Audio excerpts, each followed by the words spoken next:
Just look at this. Almost 8 tons of German high alloy steel. A threat to any enemy. The most powerful gun in World of Tanks. Thousands dream of it. Millions tremble before it. But sometimes, even this gun can't compensate for the outstanding skills of a player. Didn't penetrate their armor. To avoid this happening too often, today we'll talk about armor penetration.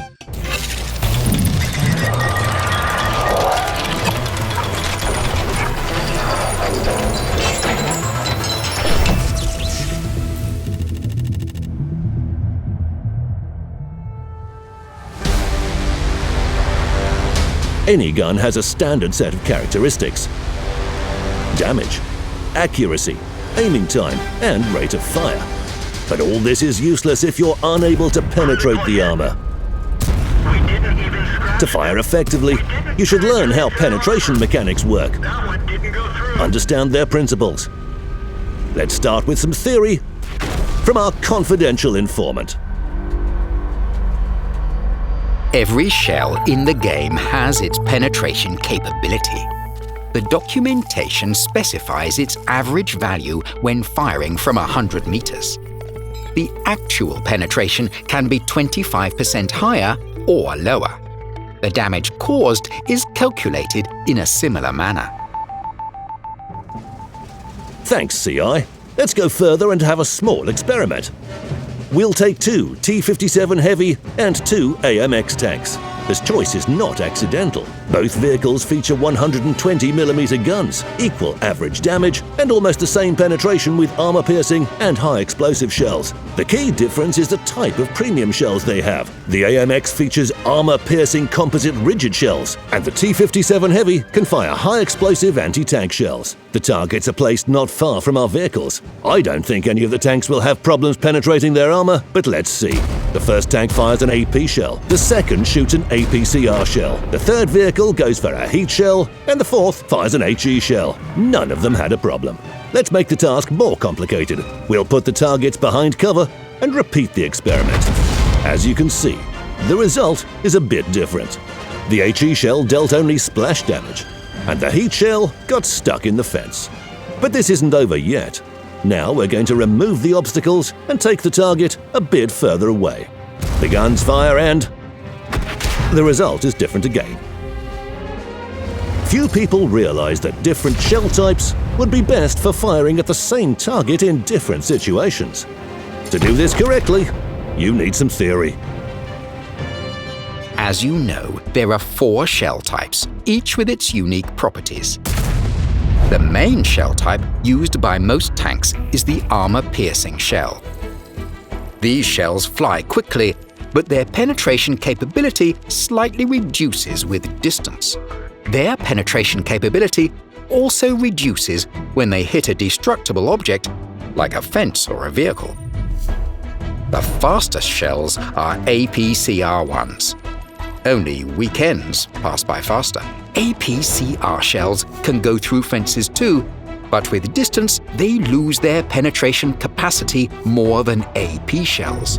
The heat shell is a different story. Its penetration capability doesn't depend on the range and remains the same along its entire trajectory. But this comes at a price. This shell is the slowest one. And if it hits a fence, it won't go any farther. HE shells fly almost as fast as AP ones, and they don't lose their penetration power with distance. After hitting any object, an HE shell detonates, and its fragments can damage a vehicle nearby. In addition, these shells have the highest potential damage and the lowest penetration capability. And now let me give you some pieces of advice. If you want to cause damage through fences, fire AP shells or APCR shells. To fire at a slow and well-armored vehicle located far away, you'll hardly find anything better than the heat shell. If you take a shot at scouts from a long distance, the ideal choice is the APCR shell. And if your enemies are paper thin, send them some high-explosive parcels. And some more tips. Any destructible building consists of sections. If you want to destroy the building quickly, fire an HE shell at the joint between these sections. You can also use an HE shell to knock down a tree. Or knock off the base capture without exposing yourself to enemy fire. With a large caliber HE shell, you can even shoot down an aeroplane. That last one is a joke, of course, but the rest work. So, we already know how shells fly, but what about all these hits, ricochets, penetrations, and non-penetrations? That's simple. We have two parameters: shell penetration capacity and armor thickness. Both are measured in millimeters. If the first number is higher than the second one, the enemy receives damage. Arithmetic, first grade. However, this is true when the shell hits the armor at a right angle. In other cases, the penetration power is calculated differently. Let's take a point on the armor and draw a tangent and a normal through it. Speaking simply, a perpendicular line. The shell's angle of entry is an angle between the normal and the projectile's trajectory. In this case, the shell has to penetrate a much thicker layer of armor.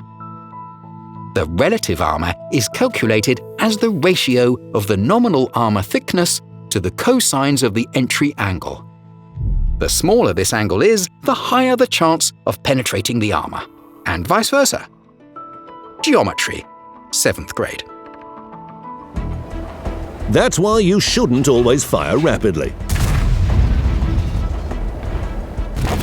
Sometimes it's better to wait a few seconds and fire with certainty. Each vehicle has its weak spots. Normally, these are the cupola, driver's hatch, and lower glacis plate. However, if there isn't any chance to choose, the theory will help you again. To ensure higher shell effectiveness, the design of shells allowed them to shift, adjusting to the normal vector. This resulted in thinner relative armor. This effect is called shell normalization. The normalization angle for AP shells is 5 degrees. The normalization angle for APCR shells is 2 degrees. Heat shells are not subject to normalization at all. Neither are HE shells. That's how it looks in practice. The armor plate thickness is 38 millimeters. The shell's entry angle is 60 degrees. In this case, the thickness of the relative armor is 76 millimeters, which is 1 millimeter thicker than the maximum allowed penetration capability of the shell. However, we know that AP shells normalize by 5 degrees. Due to this, the relative armor thickness decreases, which gives us an opportunity to penetrate the vehicle's armor. Not each time, but still. But there's more than that. Using a high caliber will allow... And now we will talk about one of the main axioms of armor penetration mechanics, the 2 calibers rule.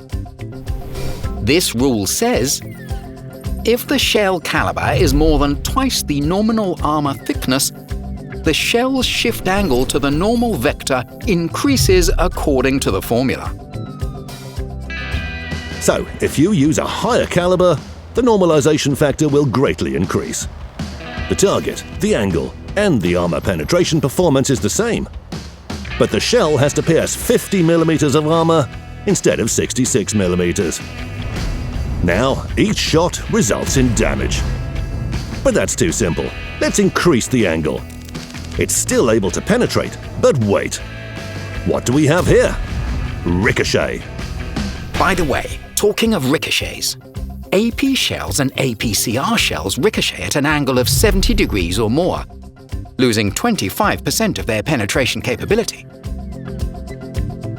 Heat shells ricochet at an angle of more than 85 degrees with no loss to their penetration capability. HE shells don't ricochet at all. And now it's high time for another important axiom in World of Tanks, the 3 calibers rule. it only applies to AP shells and APCR shells and says the following.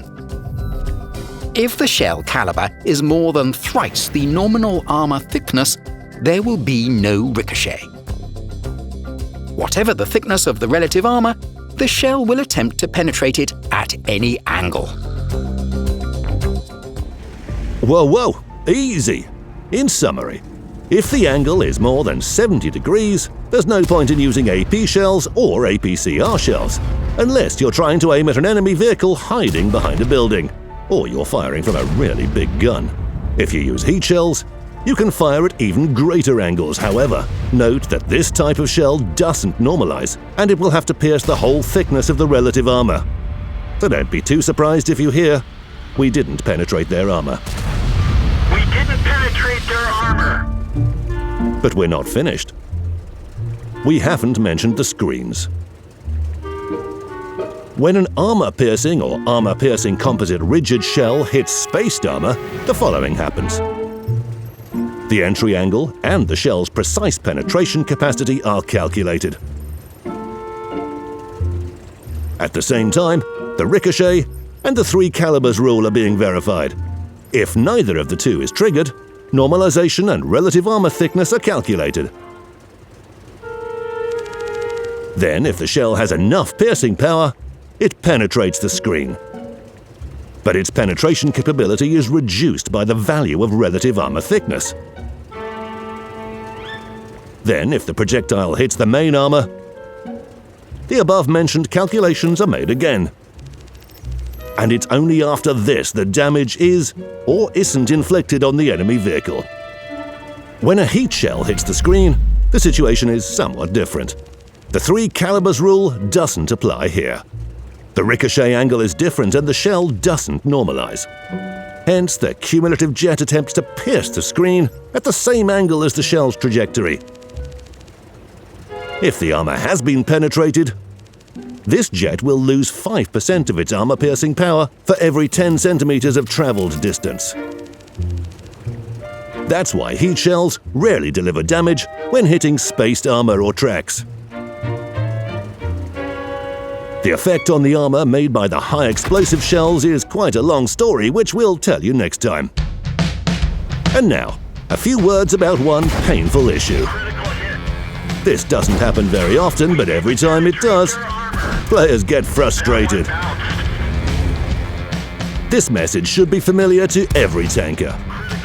It's played when a shell penetrates the screen, but doesn't hit the tank's main armor.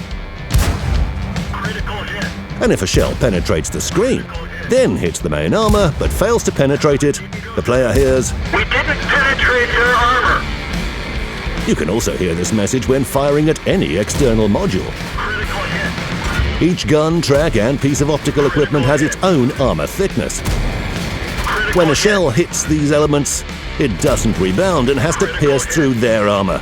After this, if the projectile doesn't hit the main armor, the player hears, Critical hit.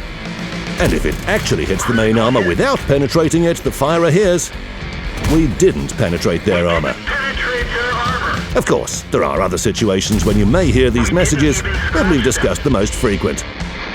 That's all for today.